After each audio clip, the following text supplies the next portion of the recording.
So what's up guys, dito tayo ngayon sa Barangay 187 kung saan fiesta ngayon ng ating Poon Santo Niño. Quick trivia, no? Mahalaga ang Santo Niño Festival dahil dito nagsimula na alisin natin ang paganism at simulan ang Christianity. Hindi lamang dito sa Caloocan kundi sa ating buong bansa. So ngayon makiki-fiesta mas tayo. So let's go!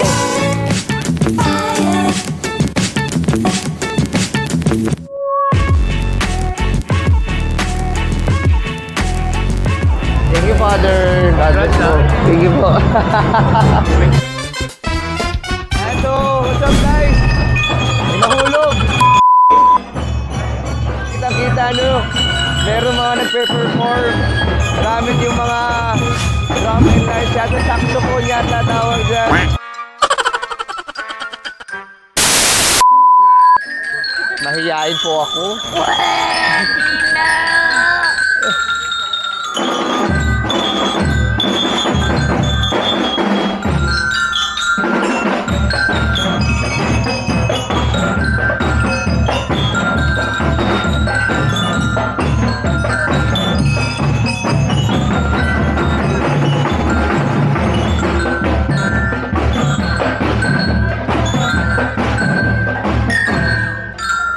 Wow!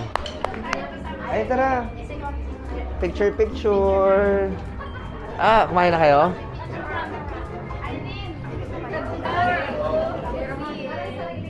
Hey! Sabihin nyo, Happy Fiesta! Happy Fiesta! Sabay-sabay! Viva Santo Niño! Isa pa! Viva Santo Niño!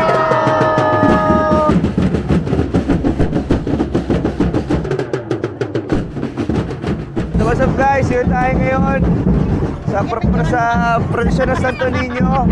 Sama ko si Pres. Hi Pres, kamusta? Naghahanap tayo ng Poon natin dahil meron sila inaangan. Ako wala pa akong inaangan. So laging tradisyon dito sa atin taon-taon na hindi pwedeng makaligtaan natin yung prosesyon para maggunita doon sa Poon natin na si Poon Santo Niño. Naangan po siya natin. Happy Fiesta po! Oo! Kain ka sa vlog! So dito, sa Santo Niño, ang napili ni Idol, si Steph Curry. Santo... Hey! Sheesh! Sleep tight! Ayun guys, taon-taon ginagawa dito sa Barangay 178, dito sa Santo Niño area, na talagang sumasama sa prosesyon para mas marami ang blessings na dumating sa atin. At syempre, napaka-special at memorable itong fiesta ng Santo Niño, kaya lagi natin dinatag. Hello! Happy Fiesta po! Woo! So, kita nyo kahit yung mga tao, nag-video sila para talagang matunghayan nila itong napaka-special na prosesyon ng Santo Niño dito sa Barangay 178. So, ang saya talaga na experience, no? Hindi ko alam kung kailan kami maglalakad, pero napapagod. Happy Fiesta, Casey! Happy Fiesta! Happy Fiesta! Wait lang daw. Woo! Santo Niño! Ah, hello! Sabihin nyo, Happy Fiesta!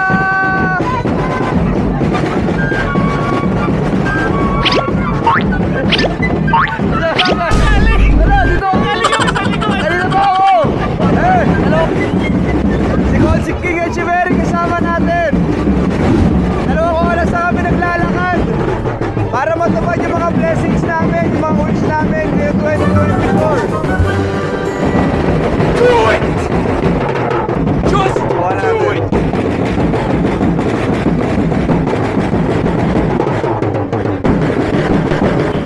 Nice!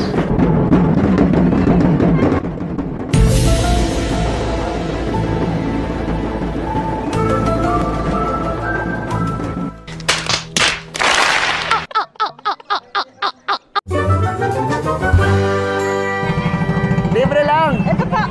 Nay, libre lang talaga to. Walang babayaran, Nay. Nay, ba't ka nanilibre ng palamig sa prosesyon natin? Uuwi na ako, Ano, Nay? Uwi na po ako mag-alala. Mga kapuso, uuwi na po ako.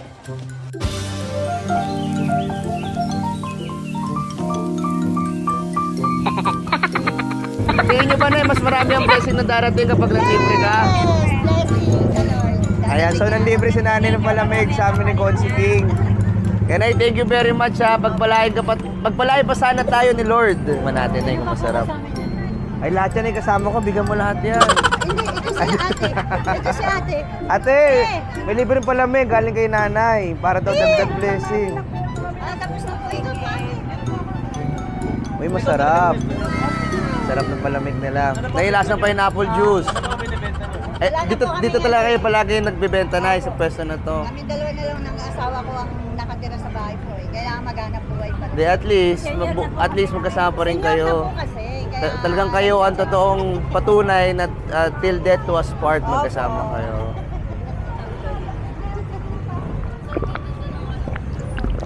Buti pa sila nakahanap sila ng forever. Kaya kayo sa akin.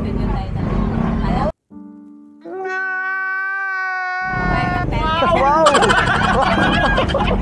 Wow!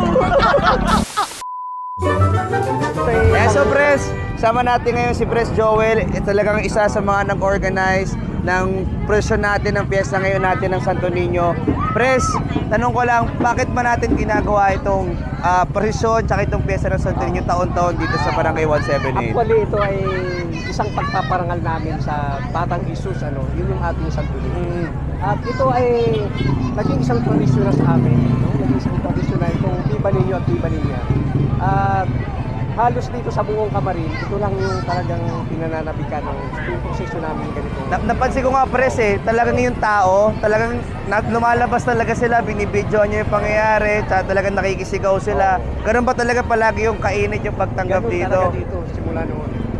Talaga bang sabi nila kapag daw sumama ka sa prosesyon, talaga nanalig ka kay Lord, mas maraming blessings sa darating sa'yo. Totoo ba yun, Pres? Yun yung na-experience yung mga tao Oo. Kaya sila ganoon kainit. Yung pagtanggap talaga nila. So yun, sana daw ay pa yung blessings natin, Pres, sa mga susunod na panahon. Thank you, Pres, ha? Thank you very much. So, Viva Santo Niño sa inyong lahat! Viva Pit Senyor! Viva Pit Senyor! Ano ba ibig sabihin yung Viva Pit Senyor? So yun, guys, natapos sa presyon ng mga isang oras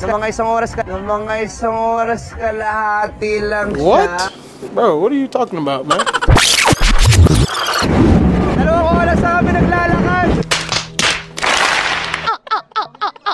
At kahit medyo umambon, nakisama pa rin yung panahon natin. Kaya napakasaya.